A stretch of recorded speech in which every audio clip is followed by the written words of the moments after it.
The city of Seoul pulsed with life, its neon veins glowing against the night sky. In a quiet corner of Gangnam, a glass tower loomed, an office building that had stood half empty since the last economic crash. Its elevators, sleek and silent, were the only things that seemed to move in the stillness of the upper floors. Minji, a 22-year-old vlogger with a penchant for the paranormal, had heard the whispers about this place, the elevator game. A ritual born in Korea, passed around online forums like a digital campfire story. Press the buttons in the right order, 4262 105, and the elevator would take you somewhere else, not up or down, but elsewhere. A place where the air was wrong, and a woman in white might step inside. Minji wasn't a believer, not really. Her YouTube channel, Soul Shadows, thrived on debunking urban legends for her 50,000 subscribers. She'd filmed in haunted Hanok villages, abandoned jjimjilbangs, and even the infamous Gonjiam Psychiatric Hospital, always with a smirk and a logical explanation. But the elevator game intrigued her. It was trending hard on TikTok, with Gen Z users posting shaky videos of themselves trying the ritual in dorms and hotels. Reddit threads buzzed with alleged accounts of players who vanished or returned, changed, their memories fractured. The game felt like the perfect mix of old-school folklore and modern dread, clickbait gold. She stood in the tower's lobby at 1 a.m., her phone propped on a tripod, capturing her reflection in the polished elevator doors. Her black hoodie, emblazoned with a neon skull, hung loosely over ripped jeans, and her short, dyed silver hair caught the fluorescent light. Her signature red beanie sat slightly askew, a nod to her fans who called it her ghost hunting crown. In her backpack, she carried her usual gear: a GoPro, extra batteries, a notebook, and a small hanbok doll her grandmother had given her for luck. The doll's painted smile felt oddly heavy tonight. "All right, Shadow Squad," she said, winking at the camera.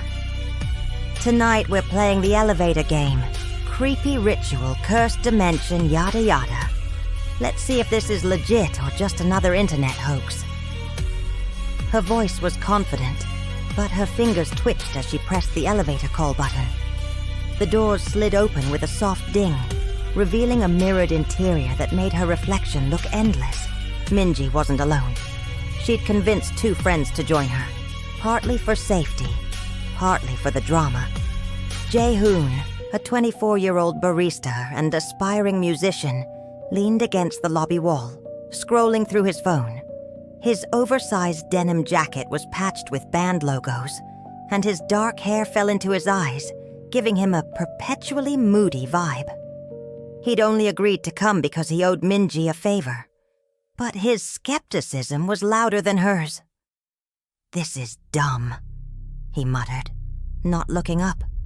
"You're gonna press buttons, and we're gonna end up in the basement." Big whoop.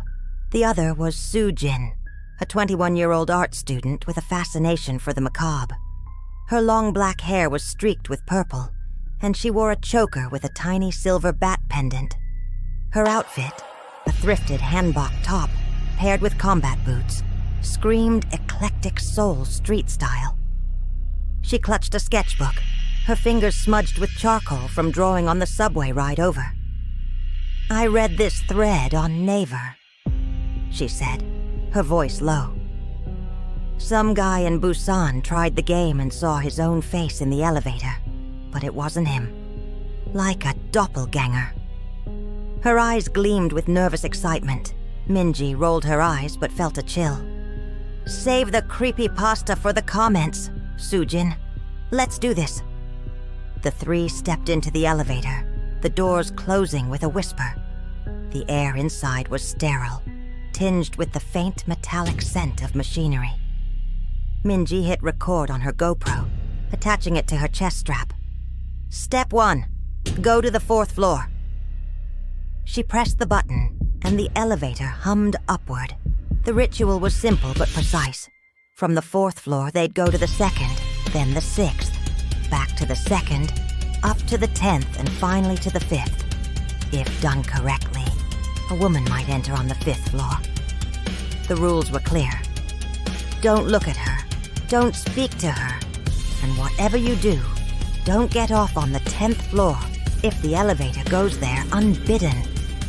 Minji recited the steps for her audience, her voice steady but her heart racing. The elevator stopped at the 4th floor. The doors opened to an empty hallway, its fluorescent lights flickering. She pressed the 2nd floor button. Jae-hoon yawned, but Soo-jin was tense, her sketchbook pressed against her chest. "This place feels off," she whispered. "Like we're not supposed to be here." Minji ignored her, focusing on the camera. The elevator descended to the 2nd floor, then up to the 6th. Each stop revealed the same empty hallway, but the lights seemed dimmer, the air heavier. By the time they reached the 10th floor, Minji's bravado was fraying. The doors opened, and she caught a glimpse of something. A shadow that moved too quickly, like a figure darting out of sight. "Probably just the lights," she said, more to herself than the others. Jae-hoon snorted, but Soo-jin's eyes were wide, fixed on the mirrors. "Did you see that?" she asked. Minji shook her head, pressing the 5th floor button. The elevator began its descent, but the numbers on the panel flickered. 5, 4, then a glitch, the display showing a symbol that looked like a warped Hangul character.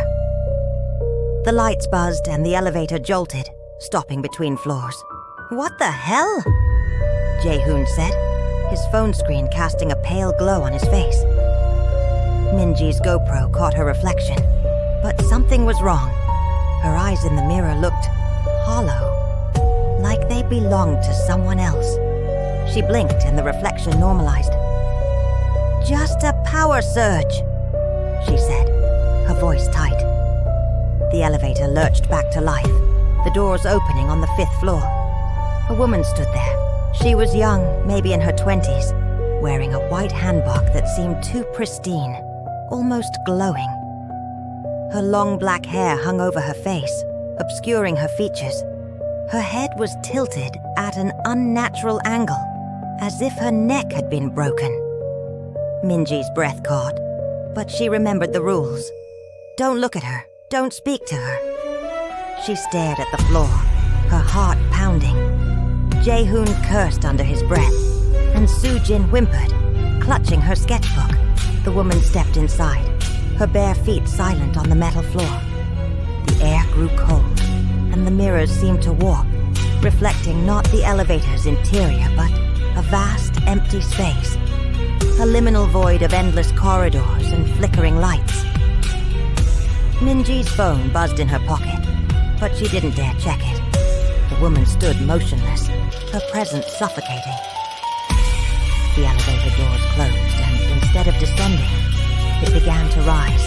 "No, no, no," Soo-jin whispered. "We didn't press anything." The panel lit up, the number 10 glowing red. Minji's mind raced. The 10th floor was forbidden. If they got off there, they'd be trapped in the other dimension, or so the legend said. She jabbed the emergency button, but it did nothing. The woman's head twitched, and Minji caught a glimpse of her face in the mirror. A pale, eyeless mask with a jagged smile. The doors opened on the 10th floor. The hallway beyond was wrong. The walls were covered in peeling wallpaper, and the floor was littered with broken glass. A faint hum filled the air, like distorted K-pop played backward. The woman stepped out, her hanbok trailing behind her. "Don't follow her," Minji hissed, grabbing Soo-jin's arm. But Jae-hoon was staring at his phone, his face pale. "It's live streaming," he said, his voice shaking. "My phone's broadcasting this, but I didn't start it." Minji glanced at the screen. The feed showed the elevator, but not from her GoPro. The angle was from above, as if a hidden camera was watching them. Comments scrolled rapidly. "Run! She's behind you!" This is fake, right? The woman's reflection appeared in the feed, but she wasn't in the elevator anymore. She was standing behind Jae-hoon, her eyeless face inches from his shoulder. "Jae-hoon, move!" Minji shouted. He stumbled forward, and the elevator doors began to close. Soo-jin screamed, dropping her sketchbook. The pages fell open, revealing a charcoal drawing of the woman in white, her eyeless face identical to the one they'd seen. "I didn't draw that," Soo-jin sobbed. "I swear I didn't." The doors sealed shut, and the elevator plummeted. Minji's stomach lurched as the numbers on the panel raced downward. 531, then negative numbers that shouldn't exist.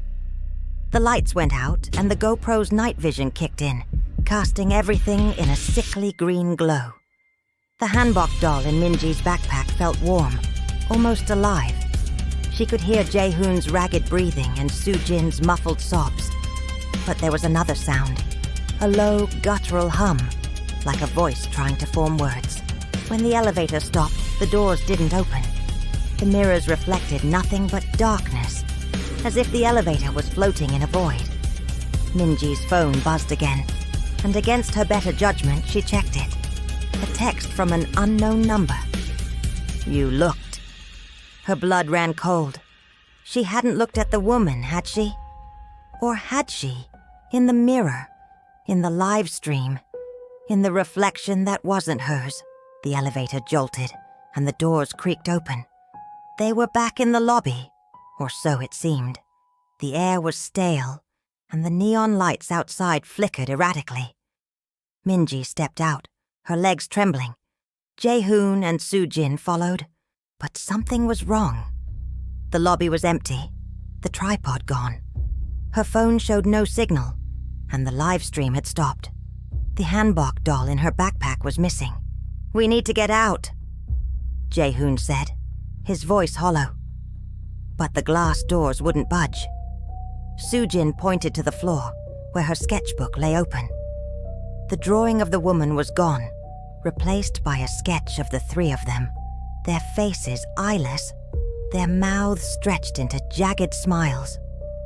A soft ding echoed behind them. The elevator doors opened again, revealing the woman in white. She wasn't alone. Reflections of Minji, Jae-hoon, and Soo-jin stood beside her, their doppelgangers staring with hollow eyes. The woman's head tilted, and a voice, not hers, but Minji's own, whispered from the elevator. "Stay!" Minji grabbed her friends and ran, but the lobby seemed to stretch, the exit always just out of reach.